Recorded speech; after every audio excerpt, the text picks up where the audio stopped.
दिल्ली विधानसभा निवडणुकीत आपच्या नेत्या आणि मुख्यमंत्री आतिशी विजयी, भाजपचे रमेश बिधोडी यांचा पराभव, तर जंकुरामधून आपच्या मनीष सिसोदियांचा मोठा धक्का त्यांना, भाजपचे तरविंदर सिंह मारवा विजयी।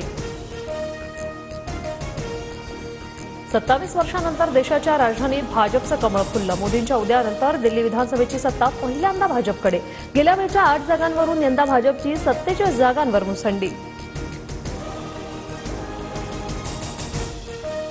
दिल्ली विधानसभा निवडणुकीत काँग्रेसचा पूर्ण सुपडा साफ, सलग तिसऱ्या निवडणुकीत दिल्लीत काँग्रेसला एकही जागा नाही।